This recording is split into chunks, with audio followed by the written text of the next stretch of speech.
Une production des studios Bass. L'épisode de cette semaine est une présentation du garage Arleco. Arleco, servir au-delà de la réparation. Début de la saison 7 de Silence on roule. L'AVEC présente les nouveaux véhicules électriques de 2023. Le prix de la Lyriq est revu à la baisse et le R1T de Rivian reçoit une excellente cote de sécurité de l'IIHS. 80% des nouvelles immatriculations de véhicules sont pour d'électrique en Norvège. Cédric Ingrand nous parle d'une enquête de la firme Polestar. Par où commencer? Sébastien Côté nous parle des véhicules électriques l'hiver. Et en grande entrevue, on parle de la capacité d'Hydro-Québec à alimenter tous les nouveaux véhicules électriques qui seront bientôt sur les routes du Québec. Là, la portion donc du 16 TWh qui est liée aux véhicules électriques jusqu'en 2029 est estimée à 3,3 TWh. Donc, c'est pas si gros que ça. Bienvenue à la saison 7 de Silence on roule.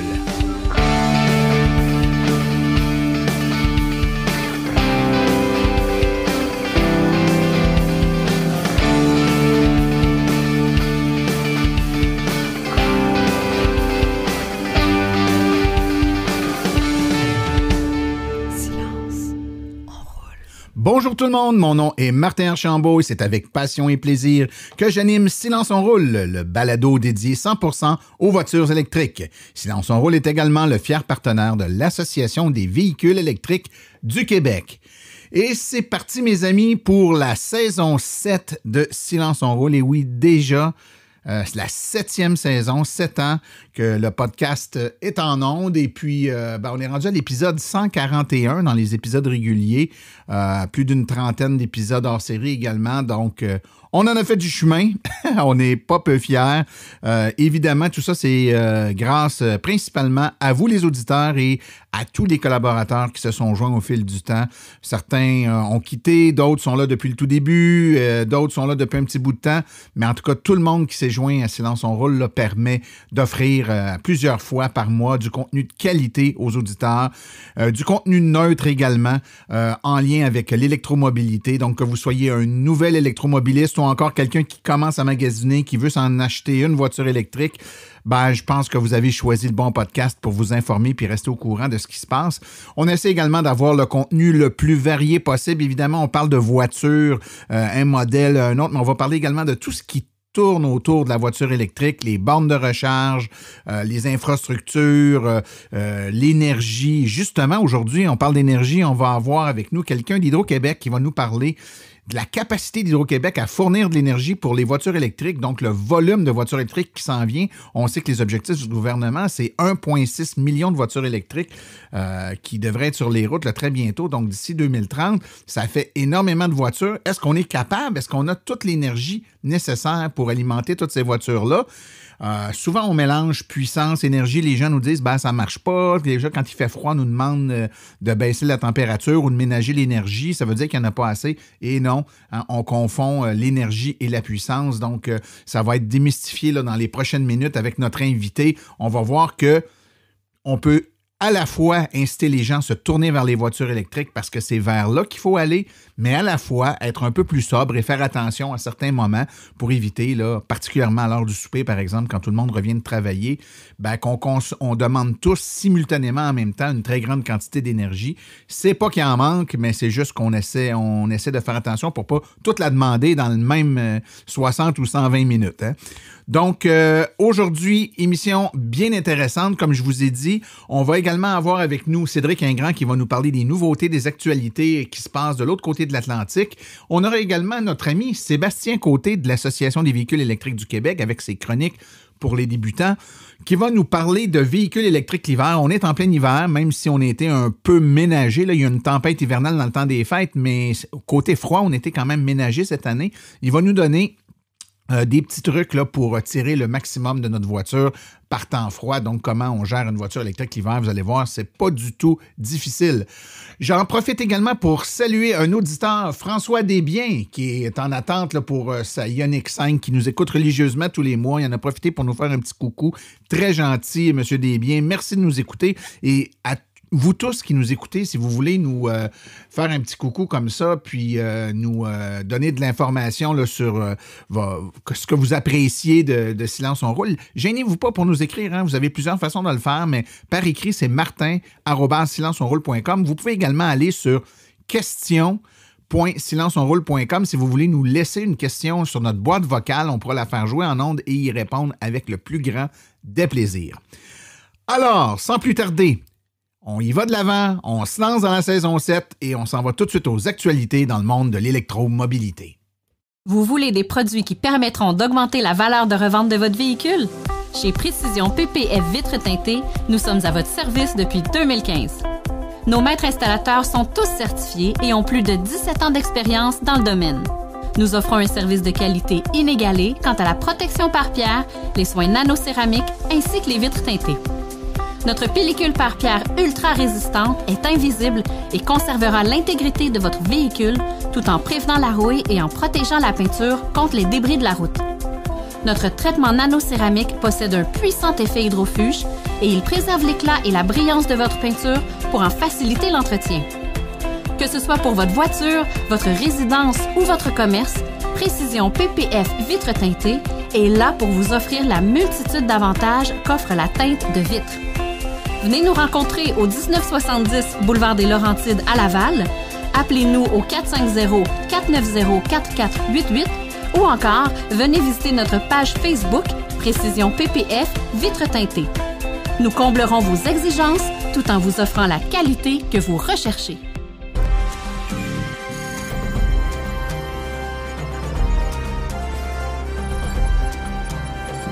L'actualité dans le monde des VE.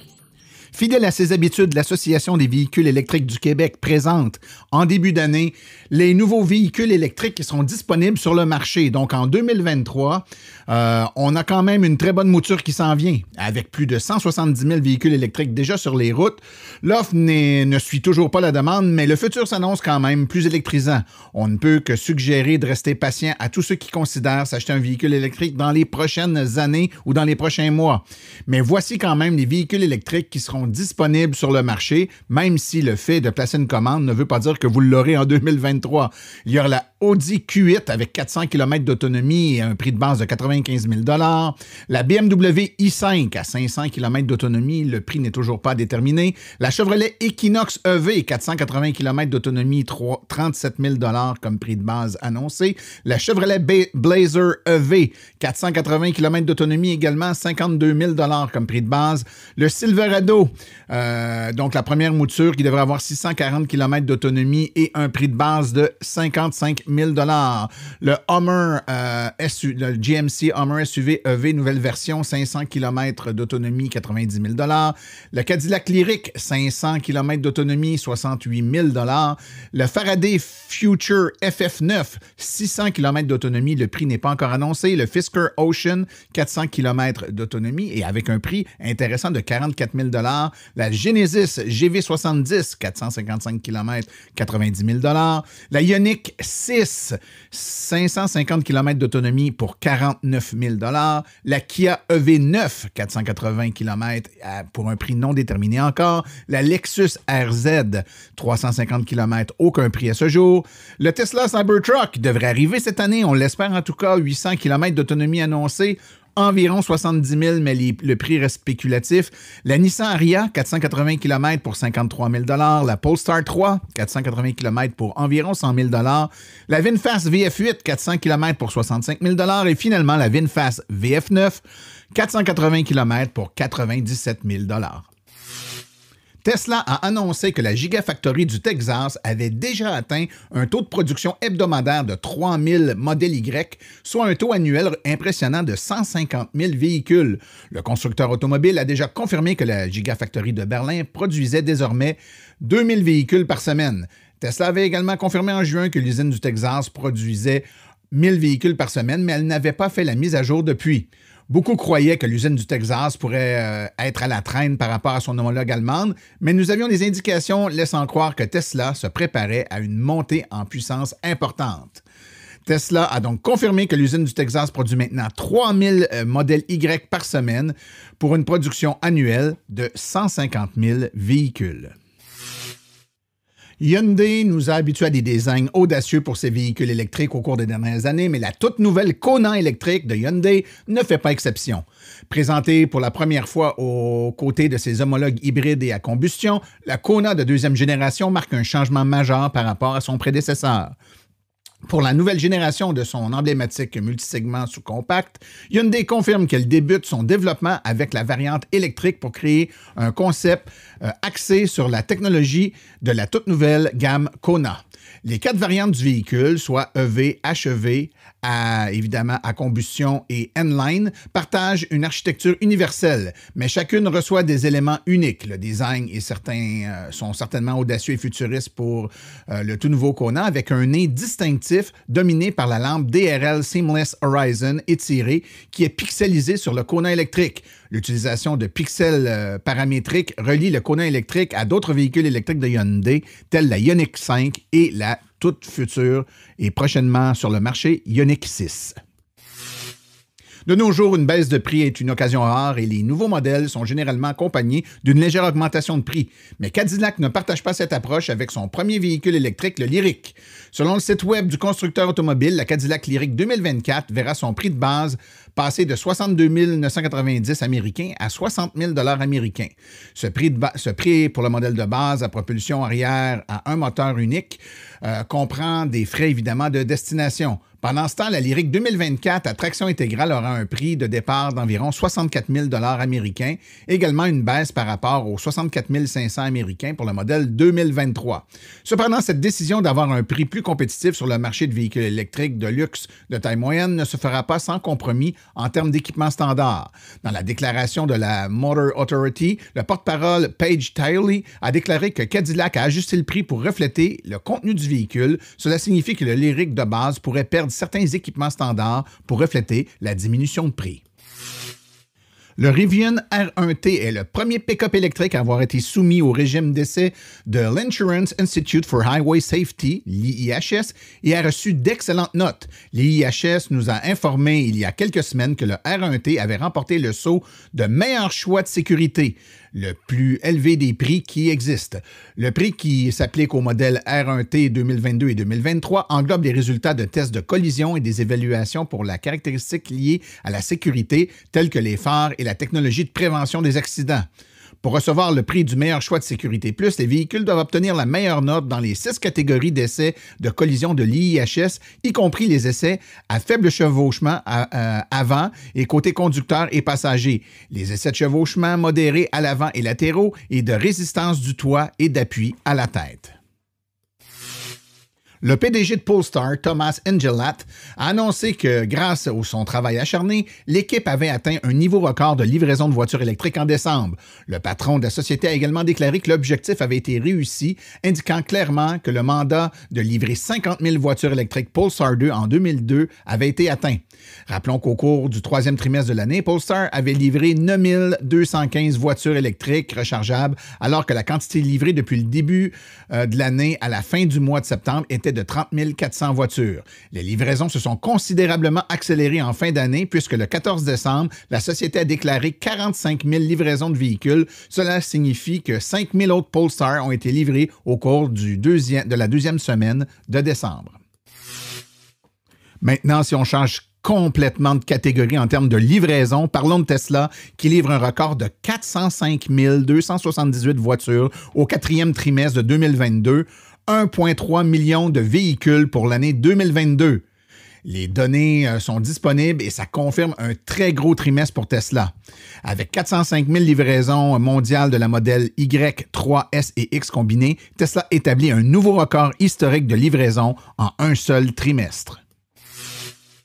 Et histoire de voir qu'on a encore du chemin à faire, selon les données publiées lundi la semaine dernière, les véhicules électriques ont présenté près de 80% des nouvelles immatriculations de voitures neuves en Norvège l'année dernière, établissant un nouveau record. Bien sûr, de façon généralisée en Europe, les ventes de véhicules électriques vont bien, mais si on compare, les voitures électriques ne représentent que 8,6% des immatriculations de voitures de l'Union européenne au cours des 9 premiers mois de 2022.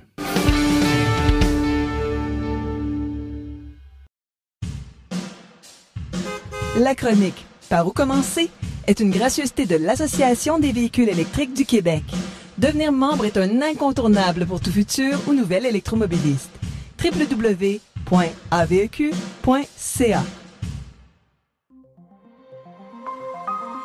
Par où commencer?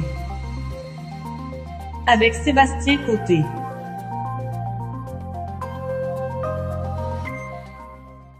Nous revoilà en compagnie de notre collègue et ami Sébastien Côté. Comment ça va, Sébastien? Ça va très bien, Martin. T'as passé des belles fêtes? Oui, très bien. J'espère que t'as pas exagéré dans la dinde. Non. Non.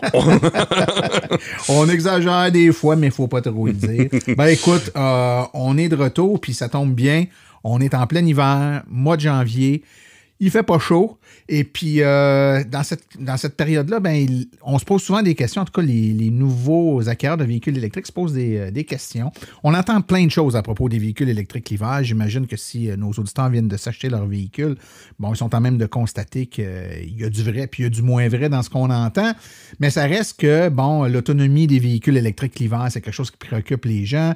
On parle qu'on peut perdre jusqu'à 50% d'autonomie. On entend même dire que autrefois, il y avait des gens qui devaient même arrêter le chauffage dans leur voiture pour être capable d'avoir l'autonomie suffisante. Écoute, est-ce que c'est encore comme ça? Est-ce que les gens qui viennent de s'acheter une voiture électrique vont être capables de passer à travers l'hiver qui nous frappe? Fait qu'il y a beaucoup de questions. Alors, je vais te demander de nous parler un peu de la conduite d'un véhicule électrique en hiver, donc les caractéristiques, qu'est-ce que ça a. Donc, commence par nous parler d'autonomie. Tu sais. Oui, c'est sûr. L'autonomie, c'est vraiment le changement le plus visible que vous allez voir en période hivernale versus la période estivale. On ne se le cachera pas, même si on est des expérimentés en véhicule électrique, on le sait très bien, c'est une réalité. Mais pour quelle raison qu'on a un grand impact? Mais c'est vraiment parce qu'on utilise le chauffage, qui est la fonction la plus énergivore du véhicule après le moteur, après la traction. Donc, il y a aussi un facteur que la batterie ne donne pas tout à fait le même rendement. Donc, c'est sûr que le changement à l'hiver fait une grosse différence au niveau. Quand tu dis qu'elle ne donne pas le même rendement, c'est parce qu'elle est froide, parce que les composés chimiques qui forment la batterie étant forcément une journée qui fait moins 30, plus froid qu'une journée d'été à plus 20, ils sont moins capables de donner toute l'énergie qu'ils devraient donner, c'est ça? Oui, c'est ça. C'est sûr que ce qu'on connaît un peu des batteries, ça va être autour du 15 à 20 degrés Celsius, probablement le meilleur des rendements. Donc, c'est sûr que dans le moins 15, moins 20, bien, on n'a pas le même rendement. OK, bien justement, tantôt, je disais, on entend qu'on va perdre la moitié de l'autonomie de notre auto l'hiver. Donc, les gens qui ont une voiture électrique présentement, est-ce qu'ils ont 50% de l'autonomie qu'il y avait cet été? Est-ce que c'est automatiquement 50%? Est-ce que c'est souvent 50%? Non, c'est vraiment pas souvent. C'est sûr qu'on est obligé de répondre oui et non. Ça peut arriver. Ouais. C'est pas impossible. Donc, des journées de grand froid que vous n'auriez pas préchauffé, que différentes conditions auraient fait que vous partez très vite. À ce moment-là, peut-être que vous allez consommer à monter le chauffage rapidement dans l'habitacle, impacter beaucoup votre autonomie. S'il y a des grands vents combinés à ça ou une chaussée enneigée. Donc, le 50% pourrait être plausible. Mais c'est les journées vraiment de plus grand froid, de ce que je comprends. Mais quoi, un hiver normal? Nous, on est dans la région de Montréal. Je sais, on a des auditeurs un peu partout au Québec et ailleurs. Ailleurs où on comprend un peu moins bien le concept de l'hiver. Mais même ici au Québec, je dirais dans la région de Montréal, en tout cas, il fait plutôt entre 0 puis moins 15, moins 20. Une journée à moins 25, moins 30, c'est une journée de très grand froid. Au Saguenay, sa Côte-Nord, c'est probablement plus fréquent. Mais mettons, entre 0 puis moins 15, ça ne doit pas être 50% qu'on perd. Non, pas du tout. On va tourner entre 5 et 40%. 40% était quand même assez énorme. Peut-être un 5 à 30% qu'on va voir une baisse. OK, donc c'est règle générale, sachant que 80% du temps, il fait plus moins 15 que moins 30. On va plus avoir peut-être un 25-30% de baisse d'autonomie. Puis les journées plus froides, là, on va plutôt aussi entre les 40-50. C'est ce que je comprends. Donc, oui, baisse d'autonomie. Oui, ça peut aller jusqu'à 50, mais pas tout le temps. C'est ce que je retiens de ton point. Sachant que c'est lié à la température de la batterie que tu nous as dit tantôt, les auditeurs qui ont des garages à ce moment-là, je pense que faire coucher l'auto dans le garage, c'est peut-être pas une mauvaise idée. Oui, bien, c'est une bonne idée, mais c'est pas une obligation. Ça va permettre d'avoir une batterie avec une température interne plus élevée que s'il était toute la nuit à l'extérieur, toute la journée aussi. Ça va donner une meilleure efficacité, moins d'énergie qui va être distribuée aussi pour conditionner la batterie pour ceux qui sont thermorégulés. Mais avec un bon préchauffage, avec un véhicule qui est branché, même à l'extérieur, vous aurez une bonne performance. OK. Donc, tu abordes un peu le sujet, c'est-à-dire que si j'ai une voiture électrique puis je veux un peu amoindrir l'impact qu'aura le froid et l'hiver sur l'autonomie de mon véhicule, donc, si je le fais chauffer, si je le fais coucher à l'intérieur dans un garage chauffé, c'est sûr que je vais l'aider. Sinon, tu as parlé de préchauffage. Est-ce qu'il y a d'autres approches qu'on peut prendre pour s'aider au niveau de l'autonomie? Oui, c'est sûr, on peut diminuer ces effets-là. Comme l'auto en lui-même a certains outils à l'intérieur de l'auto, des programmations de recharge, des programmations de préchauffage, des applications mobiles et compagnie. Donc, c'est sûr que le plus important, c'est vraiment votre préchauffage. Le préchauffage vous permet vraiment d'avoir un habitacle qui est déjà chaud à votre départ, qui prend l'énergie de la batterie, mais qui en remet si vous êtes branché à la maison. Donc, vous partez avec pratiquement une batterie pleine, avec un habitacle qui va être déjà réchauffé. Donc, vous ne serez pas à mettre ça dans le tapis en rentrant dans l'auto. Ça va être déjà réchauffé. Utilisez les sièges chauffants, les volants chauffants, tous des équipements qui viennent dans la plupart des véhicules électriques, même la version de base.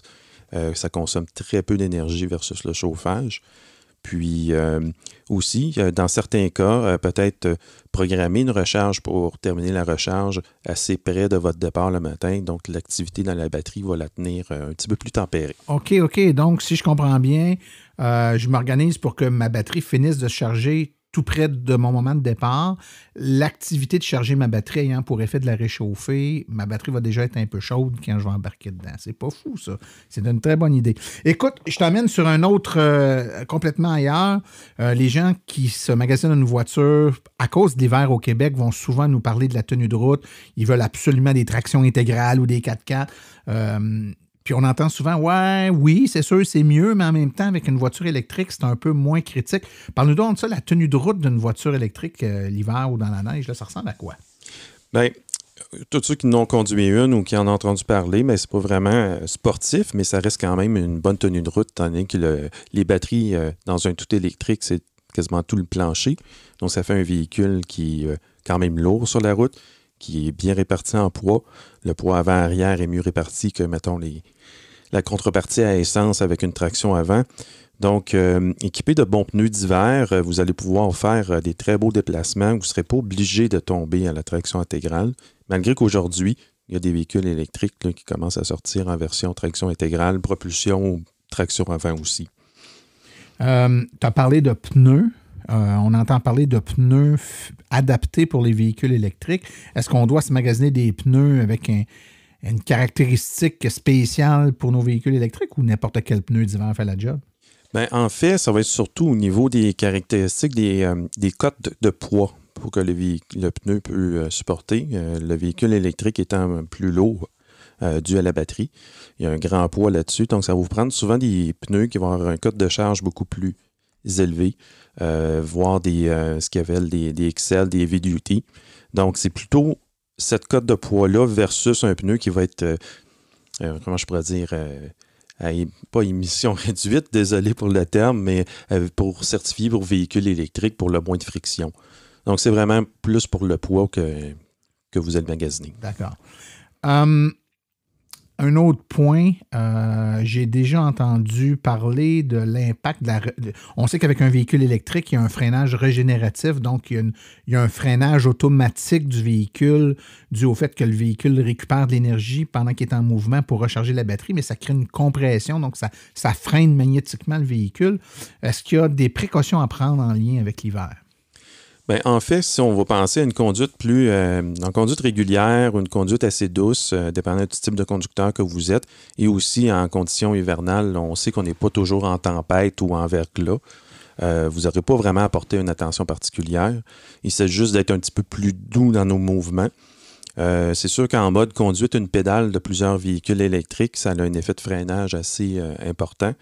Donc, chaussée glacée, si vous voulez lever brusquement l'accélérateur, ça donne un effet là, de transfert de poids, puis aussi comme un gros freinage. Mais l'ABS va embarquer aussi, va vous aider, mais ça peut momentanément peut-être vous nuire un peu sur le comportement ou vous rendre un peu insécure. Donc, le point le plus important, c'est vraiment d'y aller de conduite un petit peu plus douce, comme on ferait avec n'importe quel véhicule, en fait. Tout à fait. Mais est-ce que tu conseilles, lors d'une journée où c'est très glissant, de désactiver ou de mettre moins agressive la régénération du véhicule? Il y a certains véhicules qu'on peut régler le niveau de régénération ou qu'on peut l'enlever complètement. Est-ce qu'on devrait l'amoindrir une journée où c'est très glissant? Oui, bien c'est sûr que c'est pas bête ça, le diminuer ou tout simplement l'enlever des véhicules qui ne le permettent pas de le diminuer. Puis aussi, au niveau même en accélérant, là on parle de ralentir, mais en accélérant, une chose qui peut être intéressante, c'est de conduire en mode éco. C'est pas très bon peut-être pour la climatisation parce qu'on veut que ça soit plus performant. Par contre, au niveau de la conduite de l'accélérateur, ben, au moins, vous allez un peu moins patiner. C'est moins prime, c'est ouais. OK. Excellent. Écoute, on est déjà rendu au bout de la chronique, mon cher Sébastien. Donc, les gens qui veulent poser des questions et qui veulent t'écrire, on fait ça à quelle adresse? Sébastien.côté@silenceonroule.com. Une autre façon de laisser des messages, c'est d'écrire, ou de laisser un message vocal à question.silenceonroule.com. Vous allez pouvoir laisser un petit message sur notre boîte vocale numérique. On la fera jouer en ondes et on pourra y répondre avec le plus grand des plaisirs. Mon cher ami, allez profiter de votre voiture électrique par temps froid et on se revoit dans quelques semaines où on va continuer à parler de nos comportements de véhicules électriques en hiver. Parfait. À bientôt. Merci. Bye.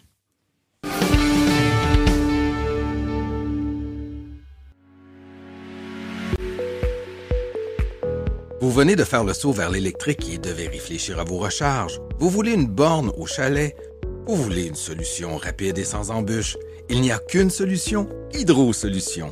Depuis plus de 60 ans, Hydro Solutions est une entreprise québécoise de confiance.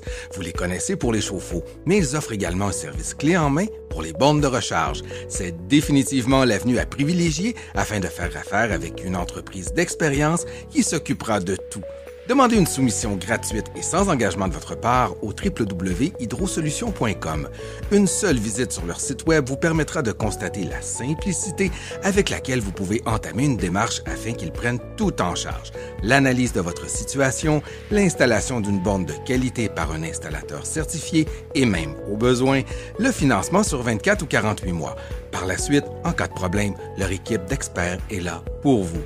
Hydro Solutions, leur mission, vous simplifier la vie.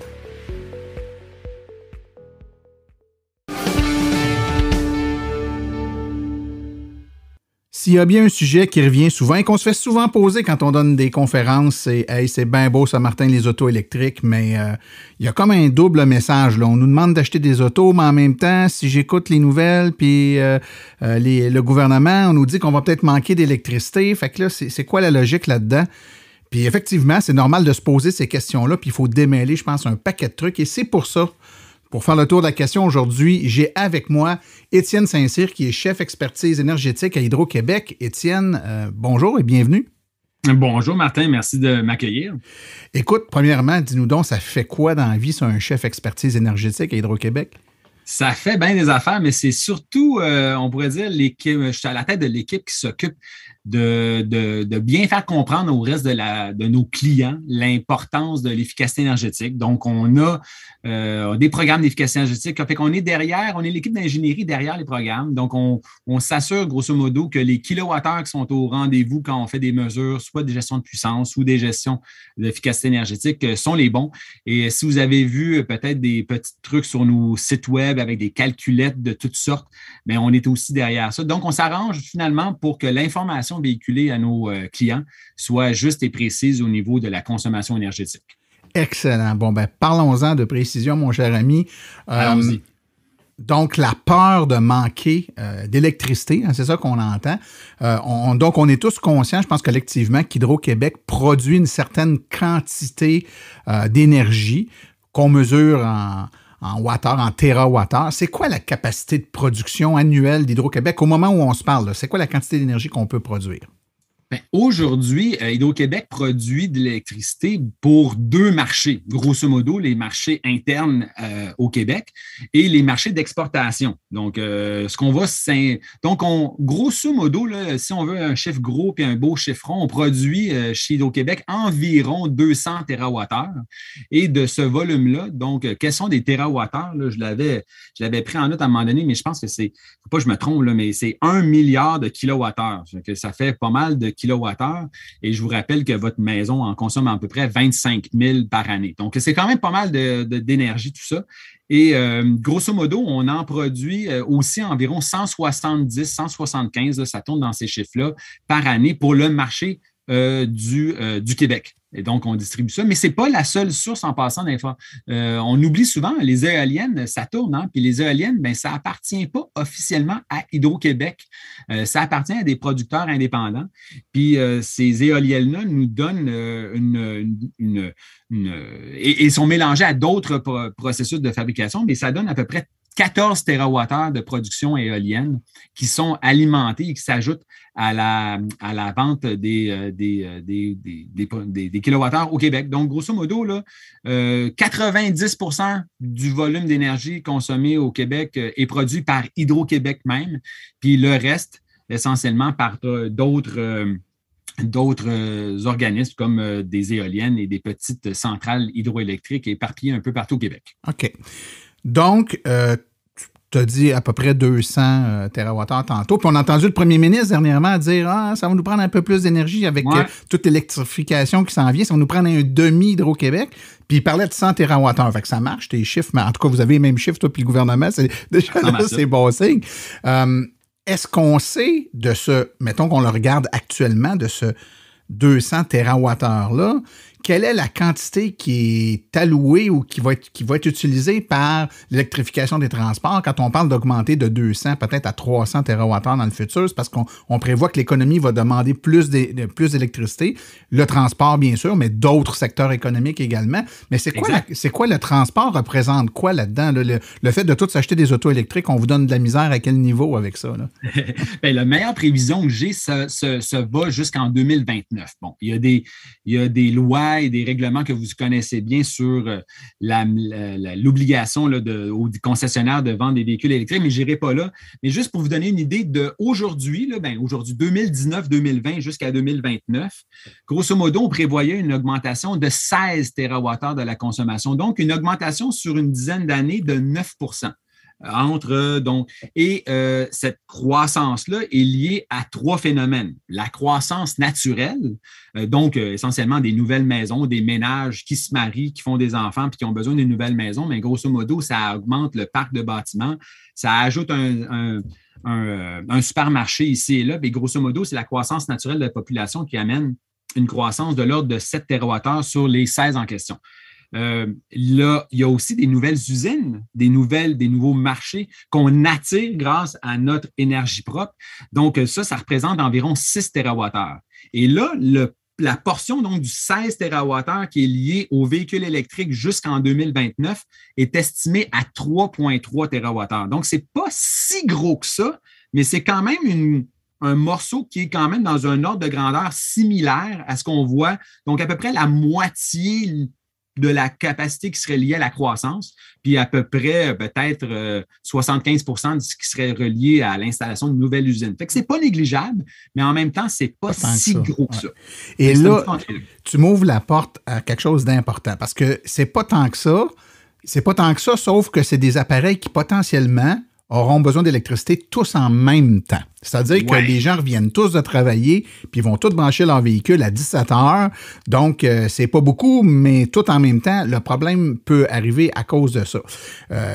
Puis moi, souvent, quand j'entends les gens virer fous parce qu'ils disent « Ouais, les autos électriques, on manque d'électricité », quand on branche nos autos, là, je pense pas qu'à Bay James, ça tombe à sec. Là, hein, on vide pas, on voit pas l'eau baisser d'un barrage à cause de ça. Le problème, c'est peut-être pas la quantité d'énergie qu'on a disponible, c'est la capacité à la fournir aux gens tout au même moment. Et ça amène à clarifier peut-être la distinction que j'aimerais qu'on fasse ensemble tout de suite entre l'énergie puis la puissance.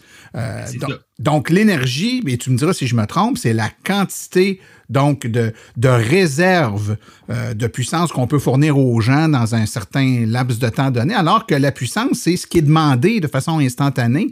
Donc, c'est ce qu'on vient siphonner de cette réserve-là. Donc, la réserve en énergie est très grande, mais notre capacité à la distribuer à un moment bien précis, donc comme dans mon exemple de tantôt, à 17 heures, toutes les autos qui se brancheraient, par exemple, théoriquement en même temps. Imaginons qu'on est en 2030 puis qu'il y a 1,6 million de véhicules. Exact. Ça représente pas une quantité d'énergie nécessairement très grande, mais ça demande une quantité de puissance à un moment donné qui est très, très grande. C'est là qu'est le problème. Donc, c'est pas le barrage à Bay James ou la réserve d'eau là-bas le problème. C'est notre capacité à acheminer toute cette électricité-là jusqu'aux maisons, jusqu'aux véhicules. C'est ça, mais en fait, t'as peut-être un petit peu tort parce que c'est un petit peu aussi l'impact de notre centrale. Grosso modo, tu l'as bien dit. Puis je vais faire une analogie que j'utilise souvent, mais qui est un peu boiteuse, mais quand même pas mal bonne. C'est que la puissance, là, c'est la grosseur d'un tuyau. Okay? Donc, essentiellement, le tuyau dans le réseau électrique, c'est les grandes lignes de transport. Puis quand on se rapproche de notre consommation, bien, c'est les petites lignes de distribution qu'on voit. Puis l'énergie, bien, si on prend l'analogie du tuyau d'arrosage, bien, c'est la quantité d'eau. Donc, plus on achète un gros tuyau puis on a une capacité de pompage qui est adéquate ou qu'on a un réseau d'aqueduc suffisant, comme les pompiers avec leur... on a une grosse capacité, donc une belle grosse puissance, un gros tuyau, mais théoriquement, si on l'utilise juste 10 secondes, on va peut-être consommer autant d'énergie, entre parenthèses l'eau, que si on laissait notre tuyau d'arrosage allumé pendant 1 heure en oubliant de le fermer après avoir lavé notre voiture. Grosso modo, c'est la différence qu'on peut faire entre les deux. Fait que, effectivement, l'enjeu du véhicule électrique dans le réseau est vraiment spécial.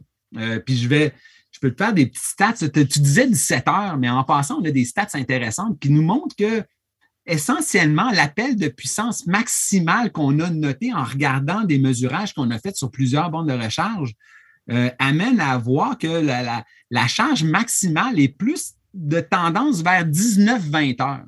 Fait qu'on a déjà un indice que les gens, finalement, arrivent un peu plus tard, puis peut-être font des emplettes et, bref, arrivent à la maison puis se branchent réellement sur leur borne de recharge un petit peu plus tard que la pointe habituelle qu'on note chez la clientèle avec l'arrivée des enfants à la maison et compagnie, qui est toute plus autour d'une pointe de 18 heures. Donc, on a un décalage, somme toute, un peu intéressant en soirée. Puis ce qui est super intéressant, c'est que la portion de la recharge qui est faite le matin, quand il fait très, très, très froid, puis on a souvent des pointes hivernales maximales, bien, on n'en a presque pas parce que, bonne nouvelle, les véhicules électriques sont presque tous chargés en matinée parce qu'ils ont eu toute la nuit pour se charger. Fait qu'on a un écart quand même assez marqué entre l'appel de puissance que ces véhicules-là font tous ensemble en soirée, qui est très, très important, comme tu l'as mentionné, mais qui est un petit peu plus tard qu'on peut penser, puis un appel très, très faible, voire très sobre qu'on a en matinée et pendant la nuit. Donc, c'est quand même assez intéressant comme échange,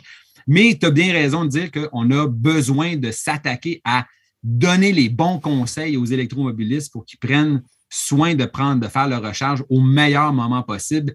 Et ça, c'est vraiment plus important pour cette charge-là que n'importe quelle autre charge, peut-être à l'exception du chauffage de la maison. Et c'est une charge importante. On parle de plusieurs kilowatts. Je pense que les électromobilistes sont habitués de savoir que leur borne de recharge a 7 kilowatts ou à peu près. Ça se compare à 2 chauffe-eau ou à peu près à la charge même totale de chauffage d'une maison. Donc, ce n'est pas à négliger au niveau de l'appel de puissance. Tout à fait. Écoute, il y a tellement d'idées qui viennent en tête, mais on va essayer de ramasser ça. Évidemment, donc, avec les voitures, l'enjeu est surtout au niveau du fait que, bon, on demande de la puissance dans une plage horaire qui est relativement restreinte. Le jour, les gens ne sont pas à la maison, donc la voiture n'est pas branchée, elle n'a pas vraiment d'impact sur le réseau. Mais outre ça, ça reste que ces appareils-là, les voitures, qu'on n'avait pas avant, ben, c'est de l'énergie qu'on va avoir de besoin. Puis les autres secteurs de l'économie qu'on électrifie qui ne l'étaient pas avant, ben, c'est de l'énergie dont on va avoir besoin. Est-il vrai de penser que les surplus d'énergie dont on parle depuis de nombreuses années, on commence à être à la fin de ces surplus-là avec ce qui s'en vient. Quand on parle de construire un demi-Hydro-Québec de plus, c'est qu'on a probablement plus autant de surplus qu'on ne le croyait dû à ces nouvelles charges-là qu'on va mettre sur le réseau et qui vont avoir besoin d'énergie également. Oui, je te confirme d'ailleurs que les surplus sont terminés. On a peut-être que certains des auditeurs ont entendu dans les nouvelles des appels d'offres d'Hydro-Québec pour plus d'éoliennes, plus d'hydroélectricité. Donc, ces appels d'offres-là ne sont pas faits pour rien parce qu'en général, on voit un contexte d'environ 4, 5 ou 6 ans et c'est des demandes d'approvisionnement nouveaux. Donc, on souhaite que des fournisseurs d'éoliennes puissent lever la main et construire de nouvelles éoliennes au Québec et potentiellement même aller à chercher certaines puissances supplémentaires de notre parc de production, mais aussi potentiellement, comme me disait le ministre Fitzgibbon il y a quelque temps, construire d'autres barrages. Est-ce que ça va aller jusque-là? Là, je ne peux pas répondre à ça, malheureusement, mais grosso modo, on va avoir effectivement besoin d'énergie supplémentaire. Puis, je peux annoncer sans trop m'avancer que l'ère des surplus pour Hydro-Québec est terminée, et ça, même depuis quelques années. On voit le besoin de s'approvisionner de nouvelles électricités pour la croissance, le développement des marchés, les véhicules électriques et aussi la décarbonation de certaines charges au niveau du chauffage résidentiel et commercial qui vont vouloir réduire la consommation. Et toutes ces charges-là mettent de la pression pour aller chercher des approvisionnements de nouvelles sources. La distinction qu'on a faite tantôt quand on a parlé de puissance et d'énergie, quand on demande, par exemple, aux consommateurs de charger leur voiture plus tard ou de baisser le chauffage dans les périodes de pointe le matin ou à l'heure du souper, on comprend qu'on vient régler un problème de puissance. On déplace ce chauffage-là, cette recharge-là. Mais on va la faire incessamment, la recharge. On va la faire plus tard. On va peut-être la faire à 10 heures le soir, mais on va la faire. Donc, au niveau de l'énergie qu'on demande, c'est essentiellement la même chose. On fait juste se déplacer dans le temps, mais étant donné qu'on ne le fait pas tous à l'heure de pointe, on se donne une petite chance au niveau de la puissance. Ça m'amène à la réflexion suivante que le déplacement qu'on nous demande, donc de faire attention à l'heure du souper, de baisser un peu le chauffage à ces périodes-là, puis tous les défis que ILO peuvent nous envoyer ou des trucs comme ça, ça déplace des charges, ça règle le problème de puissance, mais ça ne règle pas le problème d'énergie. Donc, quand on voit qu'il y a des entreprises énergivores qui s'installent, qu'il y a des voitures électriques, des camions électriques qui arrivent, de là le besoin de dire que ça va prendre des sources d'énergie. Alors là, tu te dis, les barrages, je ne le sais pas, des éoliennes, est-ce que ça peut aller même jusqu'à augmenter la quantité d'énergie qu'on va acheter sur les marchés étrangers? J'imagine que c'est plutôt nous qui est perçu comme étant des fournisseurs d'énergie plutôt que des acheteurs, mais dans les faits, Hydro-Québec, on fait les deux, hein? Ça vend, puis on achète de l'électricité. Comment on va régler ça? Parce qu'un barrage, on ne fait pas ça dans une année. Là. Si on se rend compte que dans 2-3 ans, on pourrait avoir des problèmes au niveau de la quantité d'énergie, quelles sont les solutions court terme qu'on peut mettre de l'avant? Je t'annonce qu'on fait déjà des achats de l'ordre d'à peu près 2 % de l'énergie qu'on consomme est importée de nos voisins. Okay? Donc, c'est pas rien. Puis en passant, cette importation-là nécessite des infrastructures importantes. On a besoin de se brancher sur les réseaux de transport de nos voisins et on n'a pas une quantité illimitée.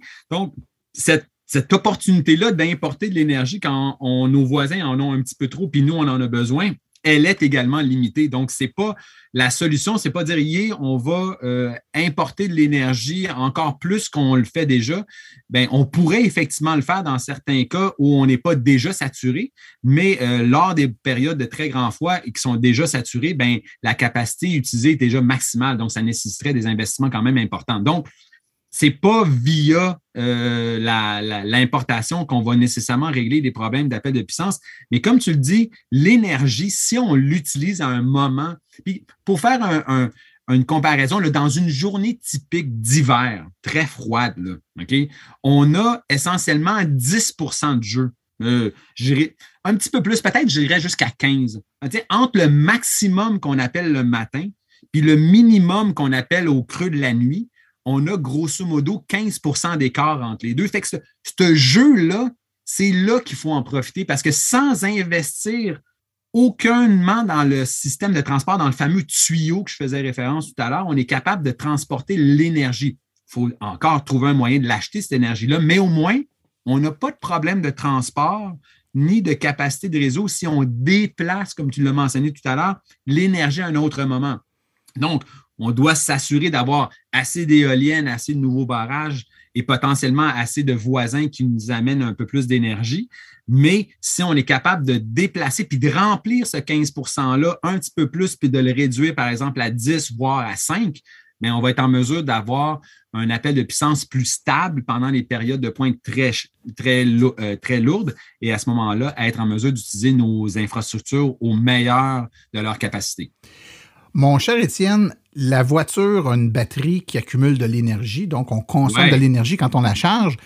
Je ne peux pas m'empêcher de penser mais en même temps, c'est une réserve d'énergie. Donc, on a une belle situation là qu'on n'a pas dans d'autres appareils énergivores, le chauffage, par exemple, ou quoi que ce soit. Quand on chauffe notre maison, on l'a perdu, cette énergie-là, c'est sûr, c'est rendu de la chaleur dans la maison.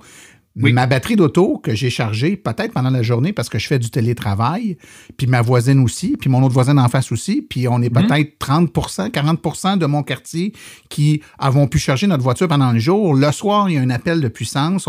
Il y a vraiment beaucoup il fait très froid. Ne pourrait-on pas récupérer cette énergie-là d'une multitude de batteries de véhicules? Et là, la batterie devient non pas un ennemi du réseau, devient un allié du réseau en refournissant de l'énergie. Donc, on parle du V2G, le Vehicle to Grid, ou des trucs comme ça. Est-ce que c'est quelque chose qui est envisagé par Hydro-Québec ou par les sociétés qui gèrent l'énergie en général comme étant une potentielle solution? C'est-à-dire de voir la voiture comme étant à la fois une solution et non pas juste un problème. C'est plus qu'une solution. On regarde cette opportunité-là de façon très, très, très assidue parce que là, puis on voit certains constructeurs dans les médias et même dans leur publicité faire un peu la démonstration que leur véhicule est capable de fournir un peu d'énergie, voire beaucoup d'énergie à des maisons. Donc oui, tu l'as dit, le Vehicle to Grid ou le Vehicle to Home est la technologie qui nous permettrait de mettre en valeur les batteries qui vont de toute façon être de plus en plus grandes et grosses, logiquement, avec l'augmentation de l'autonomie de certains véhicules. Donc, grosso modo, on a effectivement une belle opportunité ici. À ma connaissance, par contre, des équipements installés aujourd'hui là, qui sont Vehicle to Grid puis entièrement compatibles, j'en connais pas beaucoup. Malheureusement, dans le marché, on est en 2022-2023. On n'est pas encore assez mature pour dire qu'on a une solution sous la main qui nous permet de le faire. Mais on est confiant que cette technologie-là va prendre de plus en plus de place puis va justement être une des solutions à justement faire de la gestion de puissance et même, comme tu l'as dit, aller jusqu'à refournir de l'excédent vers le réseau qui nous permettrait peut-être même avec un véhicule de combler l'impact de 1, 2, voire 3 maisons avec un seul véhicule. Et ça, évidemment, pour une très courte période de temps, le temps de passer la période de pointe et d'être en mesure de justement optimiser notre 15% que je parlais tout à l'heure entre le min et le max d'une même journée. Donc, tu as tout à fait raison, Martin. L'opportunité est belle. Les technologies sont encore en développement, mais on a un bon espoir qu'elles vont être au rendez-vous rapidement. Écoute, le temps file. Il nous reste presque plus de temps. Qu'est-ce qu'on peut faire en tant qu'électromobiliste? Là, moi, je roule électrique, puis bon, évidemment, nos auditeurs en grande partie roulent ou vont rouler bientôt électrique. Concrètement, simplement, petit geste du quotidien, qu'est-ce qu'on peut faire pour aider si on veut faire partie de la solution plutôt que du problème? On disait, la batterie, c'est surtout du déplacement. Le premier message que je voudrais dire aux électromobilistes, c'est au même titre que quand vous aviez un véhicule à essence, il faut d'abord justifier nos déplacements. Okay? Donc, l'économie d'énergie dans nos déplacements va, dans ce cas-ci, avoir un impact direct en économie d'énergie sur la consommation de votre charge.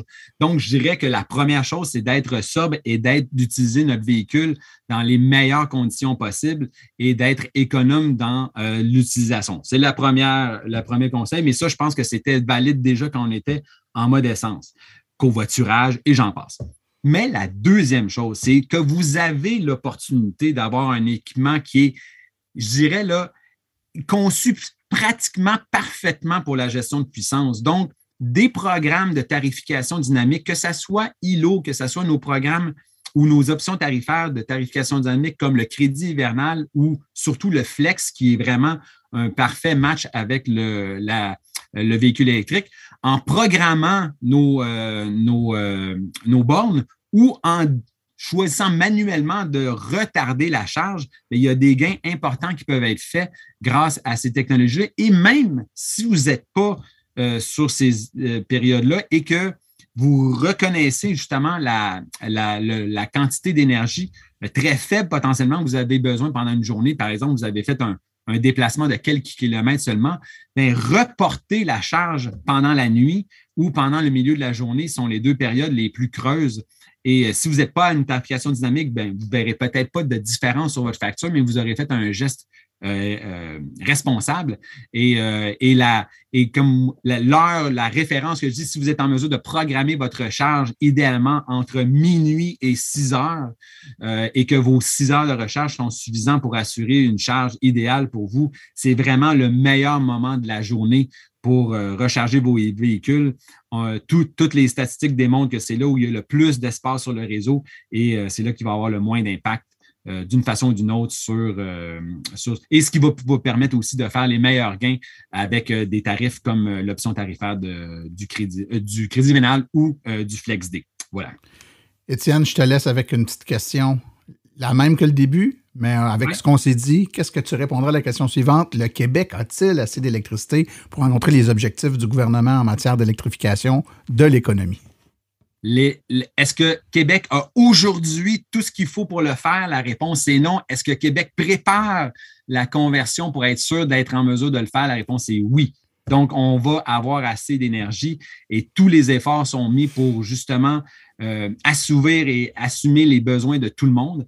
Et puis évidemment, ce n'est pas tous les jours qu'on a 1 million de véhicules supplémentaires. Donc, avec l'accumulation et les tendances, on est capable de bien prévoir ce qui s'en vient dans l'avenir et d'être prêt au bon moment à alimenter l'ensemble des véhicules électriques. Donc, que ce soit 3,3 TWh ou un 5,5 TWh plus tard dans les années qui vont suivre, Hydro-Québec va être au rendez-vous pour alimenter tous les véhicules électriques et soyez sans crainte que ça va se faire sans. Il va y avoir peut-être des obligations ou une volonté d'inscrire de plus de personnes vers des opportunités de tarification dynamique, mais d'une façon ou d'une autre, il va y avoir un moyen de connecter tout le monde et d'avoir l'énergie qu'il faut pour assumer la transition complète de notre transport. Voilà. Ce fut fascinant. Étienne Saint-Cyr, chef expertise énergétique chez Hydro-Québec. Merci beaucoup pour ta présence à Silence on roule. Merci et je salue tous les électromobilistes à l'écoute. Merci, bye-bye. Merci.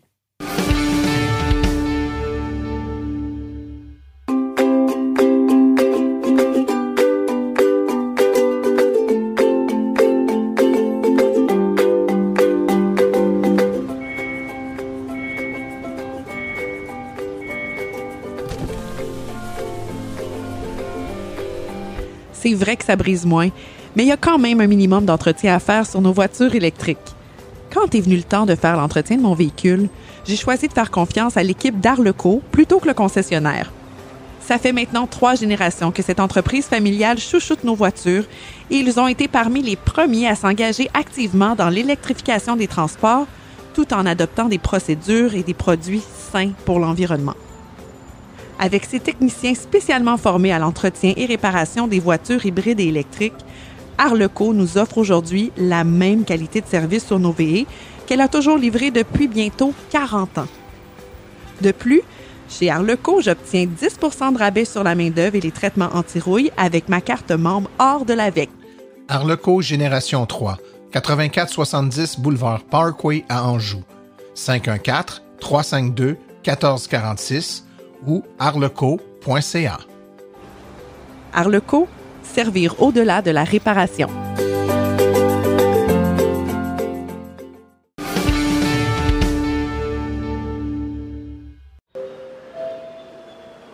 De l'autre côté de l'Atlantique, avec Cédric Ingrand. Nous retrouvons avec grand plaisir notre ami et collègue Cédric Ingrand. Bonjour Cédric, comment ça va? Le plaisir est toujours partagé, tu le sais bien. Ah, voilà. Passez un bon temps des fêtes? Ah oui, c'était chouette. Même si, alors c'est intéressant parce que chez nous, c'est l'été indien qui se prolonge presque. Enfin, si on était chez toi. C'est-à-dire qu'en gros, le jour de Noël, chez nous, il faisait 15 degrés. Oh, on a eu également du temps clément, beaucoup de pluie dans la période des fêtes ici, mais quand même pas 15 degrés. On était plus proche du grosse zéro. déception pour les enfants qui voulaient de la neige à Noël. Il y a eu 3 flocons, je crois, les premiers jours de décembre et après c'était fini. Oui, malheureusement. Mais certains diront qu'il n'y a aucun changement climatique et que tout est normal. On n'entrera pas dans ce sujet. Non. Cédric, tu as beaucoup de sujets pour nous aujourd'hui, mais tout d'abord, le CES bat son plein au moment où on se parle et des belles annonces qui se font à ce moment-là. Que nous réserve le futur dans les différentes keynotes? Alors c'est intéressant parce que d'ordinaire le CES c'est très à la fois américain et asiatique. C'est rare qu'il y ait des choses françaises. Alors il y a plein de startups françaises, tout ça, mais là on parle de technologie en général et pas d'automobile. Mais là il y a quand même le patron de Stellantis qui est allé faire une keynote là-bas. Alors Stellantis, il y a des marques françaises, il y a des marques américaines, mais du coup ils ont dévoilé les 5 nouveautés que Peugeot, bien française pour le coup, va dévoiler dans les 2 ans. Bon, c'est bien. Dans l'ensemble, c'est des adaptations électriques de véhicules qu'on connaît déjà de par chez nous, c'est-à-dire la E408, enfin la 408 qui va devenir la E408, la 3008, la 5008, les crossovers, les SUV familiaux. J'étais assez surpris parce qu'en fait, l'une des voitures qu'on attendait le plus, c'est la 508. La 508, c'est une berline. Je vais te dire schématiquement, à un moment à Paris, tous les Uber, c'était des 508. Donc ça te donne à peu près le format de la chose. Mais ça, pour ça, il faudra attendre 2025-2026. Ce qui est intéressant, évidemment, c'est qu'on scrute toujours ce qui se passe chez Stellantis, parce que Stellantis dit pique-pendre de la voiture électrique depuis bien longtemps. Ce qui les empêche pas d'en faire et de commencer apparemment à adapter leur réseau de revendeurs, de concessionnaires. Ils vont pas ouvrir de nouvelles concessions, ils vont même probablement en fermer ou en reprendre en nom propre, parce que c'est quand même de ce côté-là que va venir la révolution, ou en tout cas le changement de modèle économique des constructeurs qui vont probablement vouloir prendre la main sur toute leur distribution. Ça nous rappelle dangereusement une entreprise californienne, n'est-ce pas? Par exemple. Par exemple. Dans un autre sujet, mon cher ami, une compagnie, une filiale peut-être de BMW, Alphabet, qui a fait un sondage intéressant. Oui, on le sait, hein, chez nous en Europe, il y a une date coup près, j'ai envie de dire, qui est 2035, date à partir de laquelle on ne pourra plus commercialiser de voitures thermiques, thermiques neuves. On pourra continuer à rouler en thermique ou à se revendre des voitures d'occasion, mais on ne pourra plus encore commercialiser de neuves. Du coup, Alphabet a posé la question à des Français en leur demandant, en se projetant à 2035, c'est loin 2035. Que pensez-vous? Où est-ce que vous pensez qu'on en sera? En fait, tout simplement, qu'est-ce que vous pensez que vous utiliserez comme voiture pour aller travailler tous les jours? Alors, je pense que les Français se projettent pas très très vite. Hein. C'est-à-dire qu'ils pensent qu'ils sont encore 30% à utiliser une voiture thermique, c'est pas exclu. 24% à utiliser une hybride. Oui, ok, soit. Seulement 25% à utiliser une électrique.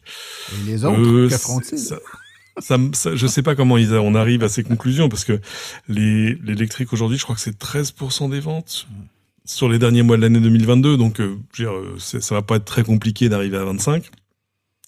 7% sont persuadés qu'ils conduiront une voiture à hydrogène. Je m'en voudrais de les détromper, mais après plus personne n'y croit. Enfin, si, Toyota encore, mais je sais pas. C'est plus basé sur une croyance que sur des mathématiques. Et alors, ce qui est rigolo, ça signe aussi le fait que le sérieux du sondage est peut-être à prendre avec des pincettes. 9% estiment qu'on n'utilisera plus de voiture et que tout le monde sera en télétravail.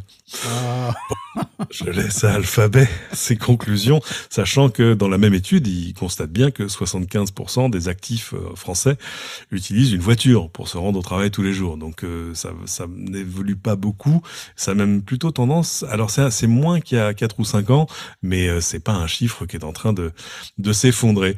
Donc voilà, c'est à voir, mais je pense qu'évidemment, ça c'est des opinions qui vont être rattrapées par la patrouille, j'ai envie de dire, ou en tout cas par l'arithmétique. Oui, ce ne sera pas la première fois que l'opinion populaire générale est un peu pessimiste en ce qui a trait aux avancées ou aux percées de la voiture électrique. En tout cas, ici au Québec, si on avait demandé quel pourcentage ou quelle quantité de véhicules était pour être sur les routes il y a 4 ans pour aujourd'hui, très peu estimaient réalistes les prédictions qui avaient été faites à l'époque par le gouvernement. Et pourtant, on a atteint les objectifs et même on devrait maintenir cette cadence-là. Mais que voulez-vous, l'opinion publique n'est pas toujours très c'est compliqué, ouais. c'est difficile de se projeter dans un avenir vraiment différent. C'est quand même des habitudes qui sont largement enracinées dans la culture. Enfin, je conçois que ce soit compliqué tant qu'on n'a pas passé le pas ou au moins qu'on n'a pas essayé. Enfin, que voilà, on n'arrive pas à projeter son quotidien dans un truc un peu différent, pas si différent que ça,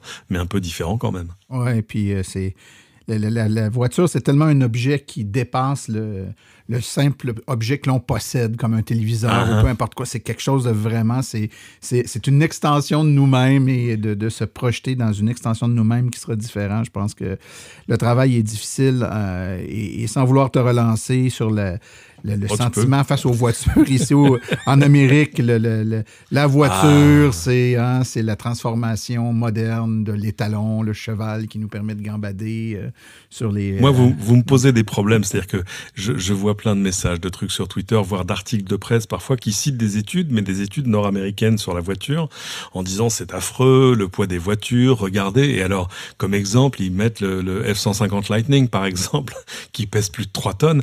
Et alors, souvent j'objecte en disant excusez-moi votre honneur, mais ça existe pas chez nous. Enfin, c'est pas raisonnable. Enfin, c'est pas les voitures qu'on a en Europe, c'est pas ça. Donc le pire n'est jamais sûr. La réalité est différente d'un côté et l'autre de l'Atlantique. C'est d'ailleurs la raison même de cette chronique, mon cher ami. Exactement.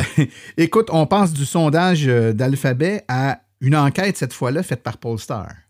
Alors Polestar, ça c'est la branche luxe et électrique de Volvo, qui a commandé une enquête auprès de 1000 de nos voisins belges pour leur demander ce qu'ils pensent du processus d'achat d'une voiture. C'est vrai que l'achat d'une voiture à l'ancienne, c'est stressant, c'est-à-dire que tu sais jamais exactement comment tu vas payer, tu y vas toujours avec la peur de te faire escroquer ou c'est quoi les $1000 de plus? Frais de mise à disposition, le truc qui ne va absolument pas.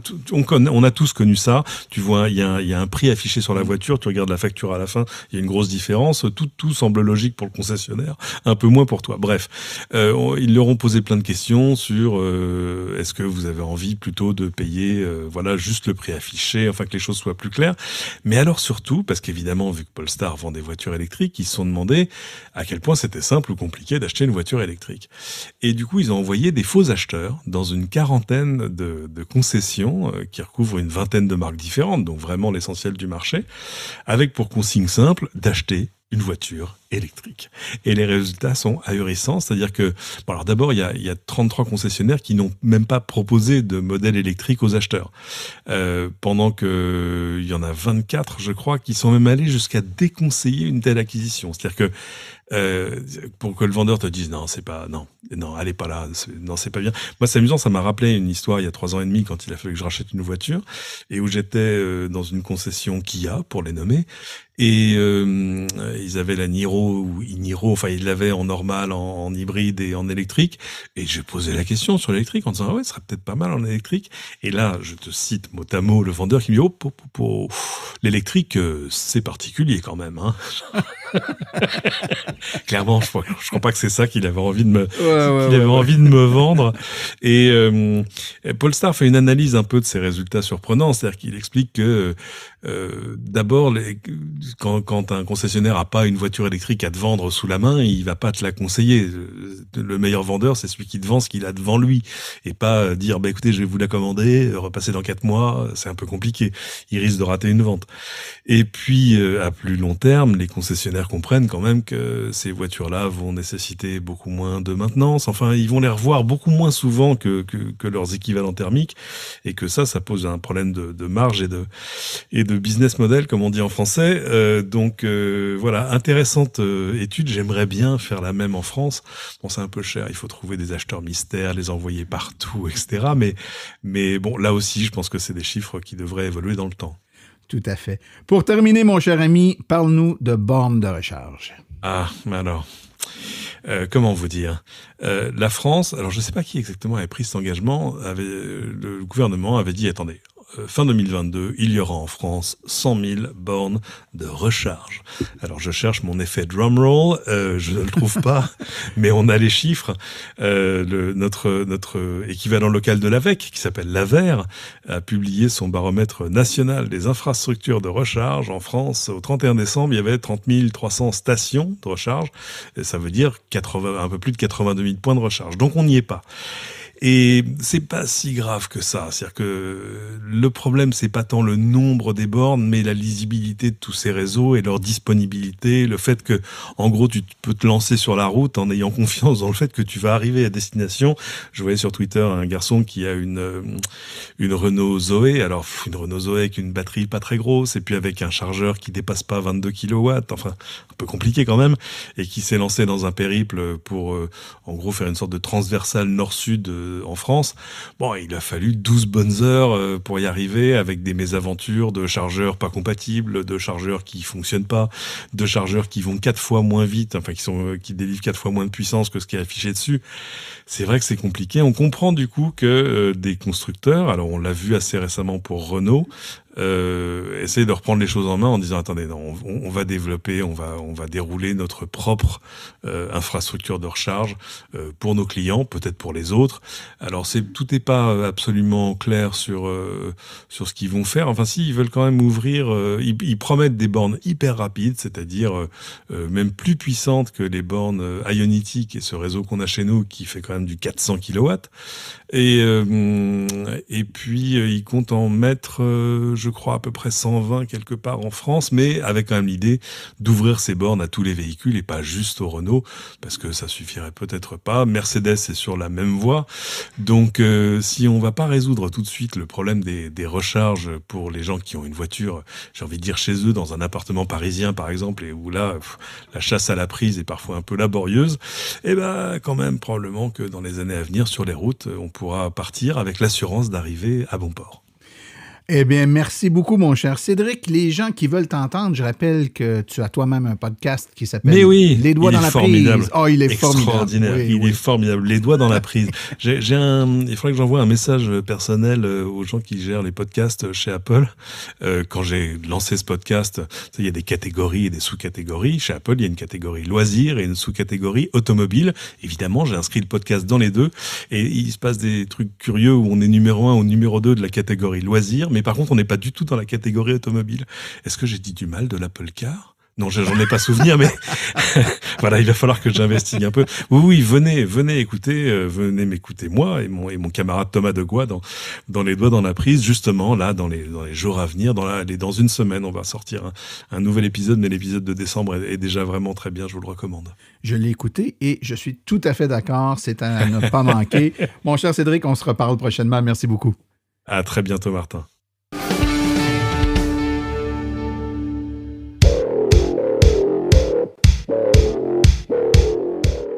Vous œuvrez dans l'entretien de parc, la livraison de colis, le secteur industriel, les fermes ou le monde municipal? Vous utilisez des véhicules utilitaires à basse vitesse?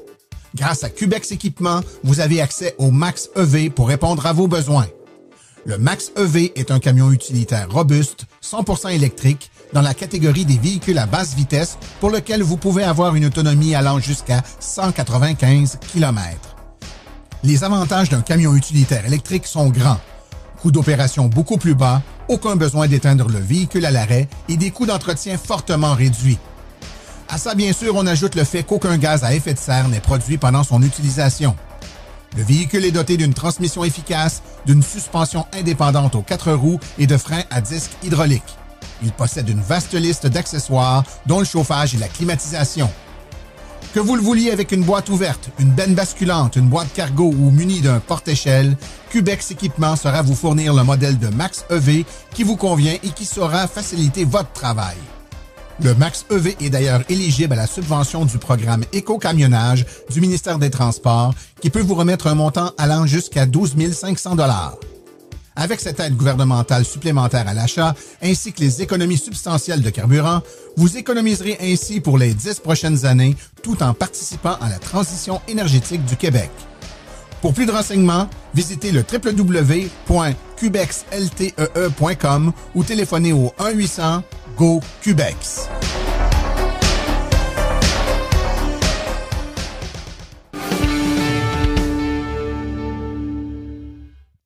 Voici les événements à venir dans les prochaines semaines dans le monde de l'électromobilité. Du 18 au 29 janvier 2023, c'est le relais électrique qui se recharge au SIAM, le Salon international de l'auto de Montréal. Donc, c'est au Palais des Congrès, au 1001, place Jean-Paul Riopel. Ensuite, le relais électrique débarque au Festival Plaisir et Tradition. C'est le 28 janvier, dis-je, à 10h. Le tout au centre Guy Melançon sur la rue Amiraux à l'Épiphanie. Et finalement, le relais électrique débarque au Carnaval de Québec 2023. C'est du 3 au 12 février au Parc de la Francophonie. Donc, venez rencontrer nos bénévoles de l'AVEC et en apprendre plus sur les voitures électriques. Ceci conclut l'épisode d'aujourd'hui. Remerciements sincères à nos invités et collaborateurs, c'est-à-dire Cédric Ingrand, Sébastien Côté ainsi qu'Étienne Cyr.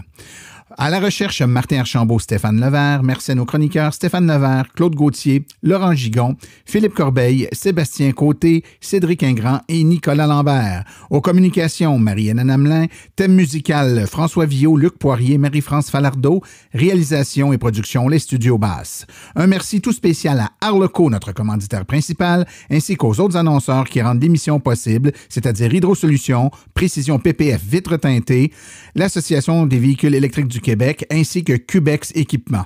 La reproduction est permise, mais nous apprécierions en être avisés.